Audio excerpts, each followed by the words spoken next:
Então quer dizer que Robert Sanchez vai dar a volta por cima na carreira e vai se tornar nosso goleiro principal? Vamos entrar nesse assunto aqui hoje. A gente vai conversar se isso é realmente uma boa ideia e se realmente o desempenho atual de Robert Sanchez vai determinar que ele seja o nosso grande goleiro para o futuro, ok? E a gente vai conversar sobre esse assunto aqui hoje. Será mesmo que ele é melhor que Petrovic, Kepa e alguns outros goleiros que a gente tem disponível? Vamos entender esse assunto no vídeo de hoje. Para quem não me conhece, caiu aqui de paraquedas, eu sou o Corvo, apresentador desse canal. Seja muito bem-vindo ao Plano Blues.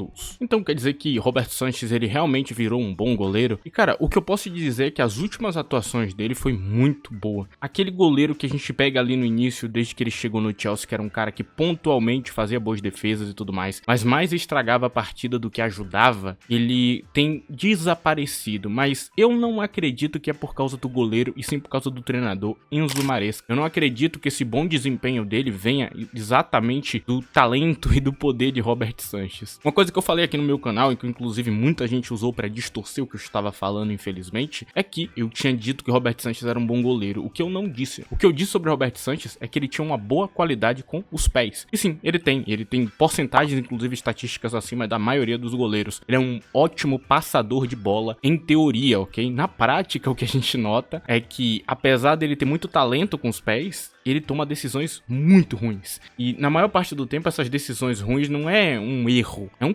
crime.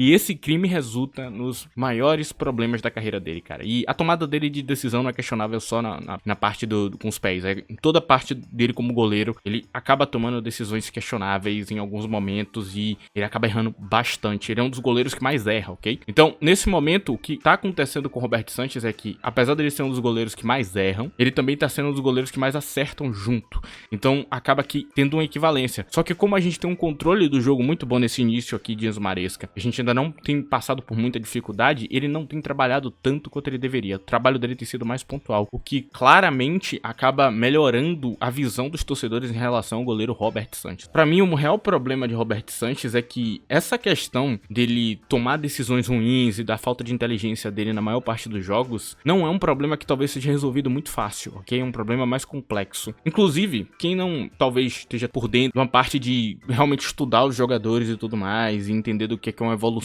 de jogador, entender o que o jogador jovem ele precisa, talvez na cabeça dessas pessoas, um jogador que é pouco inteligente, ele consiga adquirir a inteligência tomada de decisão rápido, só que não é o caso. Na verdade, quando um jogador ele é pouco inteligente, ele tem um QI esportivo baixo, ele tem um QI futebolístico baixo, o que acaba muito por acontecer é que ele demora demais para alcançar essa parte. E quando ele alcança, ele simplesmente resolve os problemas que ele tem e não necessariamente ele se torna um jogador muito bom ou ele alcança o potencial máximo. Na verdade, alcançar o potencial máximo tá junto de ser inteligente, de usar menos e produzir mais. Como, por exemplo, o Cole Palmer, que vocês conseguem ver que ele é muito bom exatamente porque ele é muito inteligente. A parte que mais impressiona em Cole Palmer é a inteligência. Assim como Kevin De Bruyne, assim como jogadores extremamente criativos, eles são muito inteligentes. No caso de Robert Sanchez, não é o caso, cara. O caso de Robert Sanchez é o total contrário. O grande defeito dele não é a qualidade dele, ou talento, ou muitas questões que vocês veem outros goleiros tendo. Na verdade, nessa parte ele até vai muito bem. O grande problema dele, e que é um problema grave, e que possivelmente não tem uma solução fácil, é a tomada de decisão, cara. E isso aqui vai ser uma dor de cabeça do caralho. E realmente, pro cara que talvez não esteja inteirado dessa parte, que não vai estudar a fundo isso, ele ache que é fácil adquirir inteligência. Só que não é. Definitivamente não é, cara. Tem a maior parte dos jogadores que eles têm esse problema, eles passam a carreira inteira circulando de lugar em lugar sem ir pra lugar nenhum, cara. E na maior parte do tempo você vê esses jogadores, eles são figuras que brilham mais tarde, né? Eles brilham com 28, 29 anos, quando eles conseguem atingir o auge, aí eles têm uma tomada de decisão melhor, aí eles conseguem realmente brilhar como jogadores e extrair o melhor que eles tinham pra extrair, e não cedo. Por isso que no meu vídeo de Mudryk eu fui tão condenatório ao jogador, porque eu sei que adquirir inteligência é muito difícil. Aqui eu posso citar um argumento que pra mim é muito fácil de perceber isso, que é o caso de Darwin Núñez e Nicolas Jackson. Pra muita gente, Darwin Núñez pode parecer um jogador pior, pra muita gente mesmo. Realmente, se você pensar bem, dá a entender que ele é um jogador pior. Só que quando você entende que o problema de Darwin Núñez tem a ver com técnica e a falta de habilidade técnica dele para finalizar com os pés, e não necessariamente uma questão de tomada de decisão, e quando você olha pra Nicolas Jackson, que é exatamente o contrário, que ele na verdade ele tem muita técnica, ele tem muita habilidade, ele tem muito talento, e o que ferra ele é a tomada de decisão e inteligência, talvez na cabeça de alguns é mais fácil, né, Nicolas Jackson se tornar um jogador inteligente que Darwin Núñez aprender a finalizar. Só que eu tenho uma coisa muito ruim pra contar pra vocês. Não é. Aprender a finalizar é uma habilidade técnica, né, uma habilidade que você pode treinar, é mais fácil. Na realidade, se vocês quiserem pesquisar a fundo sobre isso, a maior parte dos jogadores, quando eles têm um grande problema com essa parte de finalização, eles podem contratar alguém especializado pra isso. Foi o caso de Madueke. Lembram o Madueke? No meu vídeo dele, os primeiros, eu falei muito mal dele. Eu falei que ele finalizava muito mal, parecia mais uma finalização de um lateral do que de um ponta. E realmente, ele soava mais como um lateral. E o que ele fez? Ele contratou uma equipe separada pra aprender a finalizar e ele melhorou pra caramba, cara. Ele se tornou um dos mais goleadores, inclusive. O início de temporada dele é muito bom, ele fez um hat-trick em um jogo e tudo mais. É um jogador que melhorou a finalização e hoje, toda vez que ele chuta, ele é perigoso. Antigamente, tinha um chute dele que era muito questionável. Então é muito mais fácil pra um jogador contratar uma equipe especializada, ir atrás e tentar melhorar como jogador separadamente e adquirir essa habilidade que falta, do que adquirir inteligência. Inteligência é algo muito mais difícil. A sua tomada de decisão em pouco tempo, né,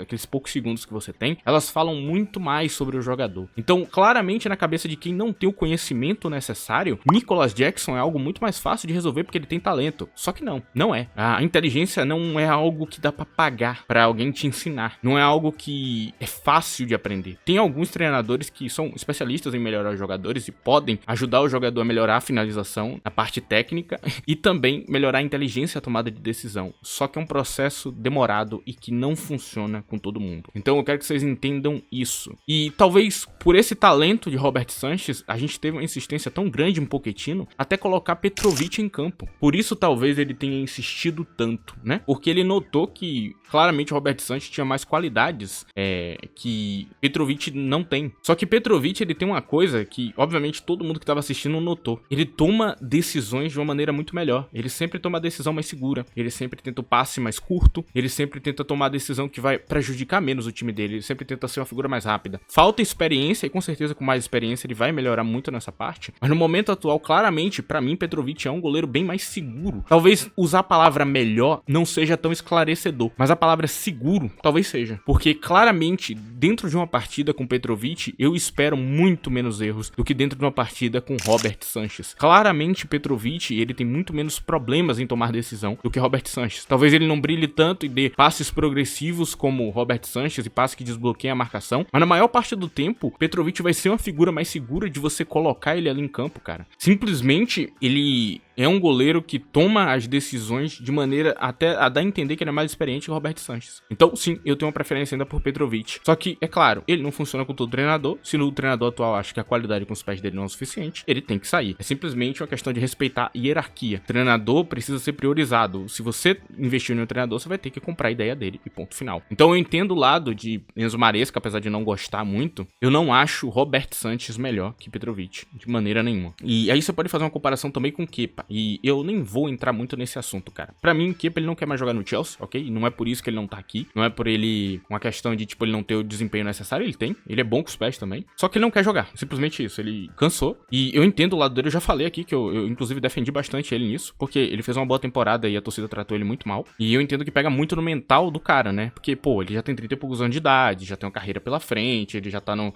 momento que ele não pode mais ficar no banco de reserva. Ele não quer viver isso. Ele não quer viver uma torcida que odeia ele. E nesse sentido, pra mim, ele tá certo de ir embora. E aí a gente sobra o jovem Mike Panders e Felipe Jorgensen. Jorgensen é esquisito ainda. Parece não tá pronto pra ser titular. Por muito, Robert Sanchez acaba trazendo coisas a mais que Jorgensen. Eu não sei se é uma questão de adaptação à Premier League. Pode ser que seja, né? Talvez depois de um ano aí ele já esteja pronto pra bater Robert Sanchez. Até porque a tomada de decisão dele pra mim é por muito melhor. Mas no momento atual ele não parece ser melhor. Aí sobra Mike Panders, que particularmente eu gostei da qualidade dele com os pés. Eu achei que ele é um passador incrível. Tipo assim, eu vi alguns lances dele que, cara, você só vê nos melhores goleiros da elite do futebol passando bola. É simplesmente bolas em profundidades que eu gostei. Vi pouca coisa dele, mas do que eu vi eu gostei. Talvez seja um moleque aí pro futuro tá jogando aqui. Não duvido nem um pouco disso. Agora eu vou fazer um trabalho de extrapolar esse argumento pra onde eu queria levar. Agora você vai entender qual é a minha maior crítica a Roberto Sanches. O que vocês estão vendo atualmente é as coisas dando certo. Pelo menos na data atual desse vídeo, a gente tá muito bem, tá na 4ª posição da Premier League, muito bem, com recorde de gol.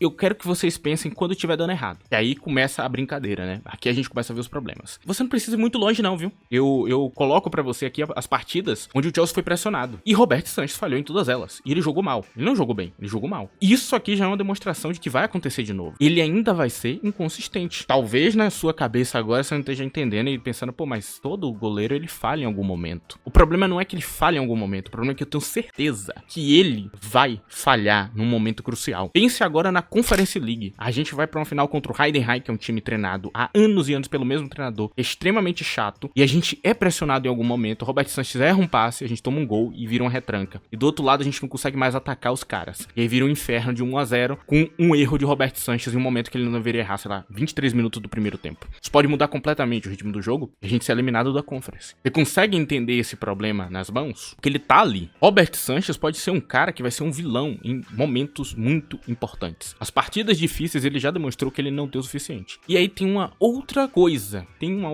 que é ainda pior. É o fato de que a gente não sabe qual Roberto Sanches vai pra campo. Agora tá dando tudo certo, tá maravilhoso. Agora, quando começar a dar errado, em algum momento a gente viveu alguma crise, todo time vive, ok? Em algum momento perde lá 3 jogos seguidos. Como é que vai ser esse Roberto Sanches? Será que o Roberto Sanches que vai pra campo não é o que fazia merda com o Pochettino? Porque a gente tava vivendo a crise naquele momento. A gente não sabe, não tem consistência nas atuações de Roberto Sanches pra gente saber. Então, quando vocês começam a hypar esse goleiro, é um problema gigantesco. Ele não é confiável. Talvez nessa temporada ele se torne, talvez Enzo Maresca ajude ele a ganhar inteligência e ele se torne um goleiro melhor. Ele tem ajudado, né? Eu já tinha explicado isso aqui, inclusive, que o esquema tático de Enzo Maresca, ele é muito bem explicado ao goleiro. E você só precisa colocar um goleiro ali que tenha boa qualidade com os pés pra passar a bola, que já é o suficiente. Inclusive, eu deixei isso bem claro, que não é o nível de atuação de Kompany e Guardiola, que você vai ficar saindo toda hora da área pra fazer coisa. Não é. Por ser desse jeito, uma questão mais de passe, que dá pra ele instruir o goleiro, com toda certeza, um goleiro problemático em Roberto Sanches ia melhorar, ou até outros tipos de goleiro. Mas agora não traz consistência e nem confiança. Os dois Cs estão faltando aí. Enfim, cara. E tem alguma solução, então? É bem simples de entender ela. O fato de Roberto Sanches começar a jogar bem é muito bom. Por quê? Porque se a gente for vender ele em algum momento, a gente não vai ter que vender ele de 5 milhões de euros. A gente vai conseguir vender de 15, de 10. E aí, recupera uma parte do dinheiro gasto pra já investir em outro goleiro. Tem um monte de goleiro bom no mercado, precisando de um lugar melhor pra jogar, querendo jogar uma Premier League em um time grande. Um deles que eu posso citar é Gregor Kobel, tá ligado? É um goleiro muito interessante, o goleiro do Borussia Dortmund. Esse aí não tem nem comparação, né? Ele é uma máquina, de produzir jogadas difíceis. É um cara que pra mim o encaixe dele com o Enzo Maresca, a questão da qualidade de passe com os pés, talvez não seja o melhor. Mas tem uma coisa nele que é muito boa de ter. Enzo Maresca, ele normalmente joga muito arriscando, né? Que tipo, o time ataca muito e toma muito ataque. Quando a gente toma um ataque, o ataque é muito forte. A gente precisa do melhor goleiro possível em defender aqueles lances impossíveis. Alisson já tá jogando no Liverpool, ele não vai vir pra cá. Mas Gregor Kobel tá no Borussia Dortmund. Ele é contratável, ele tem um bom salário e ele pode ser esse cara que faz o impossível. Eu não sei se Gregor Kobel não é melhor que Alisson, não posso te responder isso agora. O que eu sei é que esse cara é uma máquina e ele tem um bom preço, diferente, por exemplo, de um Diogo Costa, que é muito caro. Eu acho que Gregor Kobel é mais fácil de negociar e pode ser uma possível solução. Agora, você pode priorizar um cara com melhor qualidade de passe também, tem alguns no mercado que podem fazer esse papel, mas eu daria ênfase a este goleiro em específico. Ele possivelmente é a melhor solução que a gente tem hoje olhando o mercado. Bom, cara, e pro vídeo de hoje era basicamente isso. Só queria falar sobre o Roberto Sanches e sim, eu queria tirar esse estigma que está crescendo em relação a esse goleiro, dizendo que ele é muito bom. Por favor, não seja esse tipo de torcedor, cara. Não dá pra esquecer o que ele fez há uma temporada atrás. Esse cara cagou um monte de jogo. Cara, é bizarro ver torcedor colocando ele acima de Petrovic, cara. Cara, tipo assim, Petrovic, ele salvou a gente em alguns momentos muito cruciais. Tem momentos que, tipo assim, se você pegar direitinho ali e olhar, por causa de Petrovic, a gente provavelmente deve ter economizado ali ali uns 15 pontos a mais. A gente poderia ter perdido muito mais pontos. E ele salvou em momentos assim incríveis, pontualmente ali, fazendo defesas impossíveis. Robert Sanchez provavelmente deve ter custado 15 a 20 pontos da gente na última temporada, com os erros dele. Aquele jogo do Arsenal, pra mim, é um dos mais inaceitáveis da história. Os 2 gols são exclusivamente culpa dele. Um era extremamente defensável, não foi o melhor chute da carreira de Trossard, qualquer goleiro bem posicionado teria pegado aquele chute. O outro, ele entregou a bola no pé do cara, mano. É bizarro o que ele fez naquele jogo. E tem muito jogo que eu posso ficar listando pra vocês, então não se enganem. Não pegue esse momento atual pra colocar esse goleiro acima do que o que ele é, porque ele não é isso tudo que vocês estão falando. Bom, cara, se você gostou desse vídeo aqui, cara, não esqueça de deixar o like, ok? Muito importante. Se você gostou mais ainda e quer passar essa mensagem aqui pra frente, compartilhe esse vídeo com um amigo seu. Sério, importante pra caralho. Enfim, cara, pro vídeo de hoje era isso. Se quiser ter um contato maior comigo, me siga em @ddcorvo, você vai me achar lá. É isso, rapaziada. Obrigado por me escutar até aqui. Tchau.